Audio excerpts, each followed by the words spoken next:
La journée du 3 juillet 2019 est consacrée à la suite de la visite de la baie de Saint-Malo. Nous arrivons par le barrage-usine marée-motrice de la Rance qui sépare la baie de Saint-Malo de la Rance maritime puis fluviale. C'est l'application moderne du moulin à marée, mais ici on produit 250 MW par an. Les travaux s'étalent de 1961 à décembre 1967. Le complexe de ce barrage est utilisé comme voie de communication à 4 pistes. Sur la rive gauche de la Rance, on a une écluse pour le passage des bateaux de plaisance. Elle s'ouvre chaque heure pour laisser passer un contingent d'embarcations. Au centre, l'usine proprement dite avec ses turbines.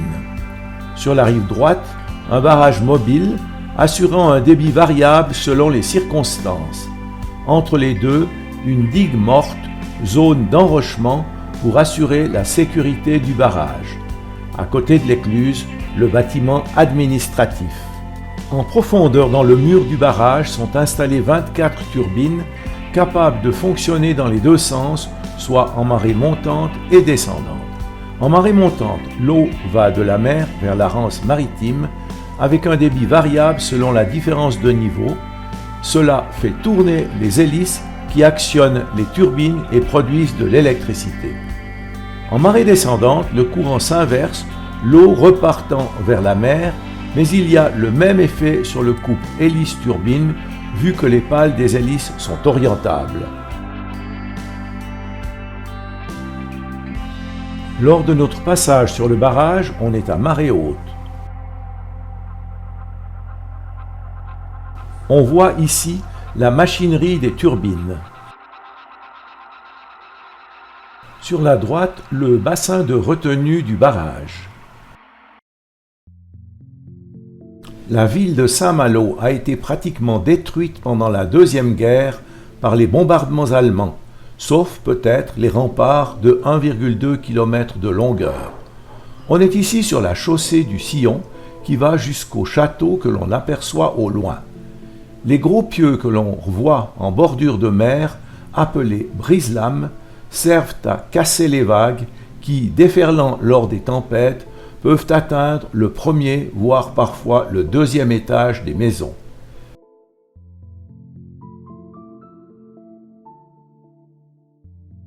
Les cheminées que l'on découvre sur les toits ressemblent à celles du château de Versailles. En utilisant ces modèles, les armateurs, bien plus riches que le roi, voulaient le narguer. On trouve parfois à leur sommet des épis de fêtage comme décoration. C'est sur la place centrale, à côté de la vieille ville et des bassins de mouillage, que nous dépose le bus pour une visite guidée des remparts. Nous sommes au pied du château Anne de Bretagne, près de la porte Saint-Vincent. Ce château fut construit au XVe siècle par les ducs de Bretagne pour assurer leur tutelle sur la ville. Il se détache nettement des remparts.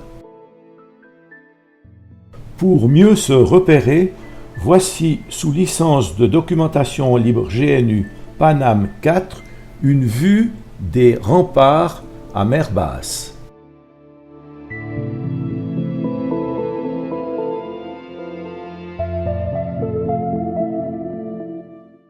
Construit dès 1689 selon les plans de Vauban, le fort national assurait la défense avancée de la riche cité corsaire. Pendant la Seconde Guerre mondiale, il servit de prison allemande avec 300 Malouins et étrangers. Un peu plus loin sur les remparts, une vue lointaine de la station balnéaire de Dinard, de l'autre côté de l'estuaire de la Rance.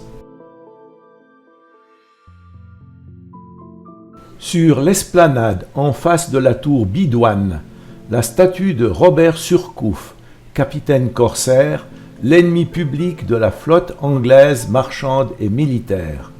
Ici un tableau représentant la prise du Kent par la Confiance, commandée par Surcouf. Sur l'île du Grand B, il n'y a pas seulement la tombe de Chateaubriand, mais aussi les fortifications allemandes. On voit une casemate dans le rocher. Devant nous, une des dernières maisons en bois encore en place.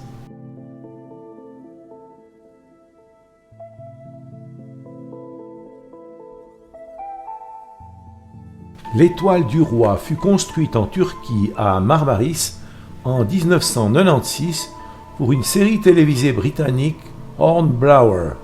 C'est une frégate corsaire à 3 mâts et pont ouvert de 310 tonneaux avec 236 hommes à bord et 20 canons. Elle est utilisée aujourd'hui dans l'événementiel. Ici, on change de catégorie avec Armor Luxe, entreprise française fabriquant des marinières et autres habits pour les sports nautiques.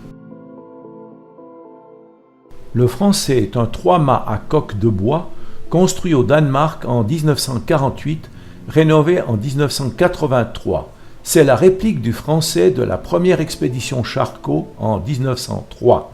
Sa carrière fut essentiellement cinématographique après avoir été ravitailleur au Groenland.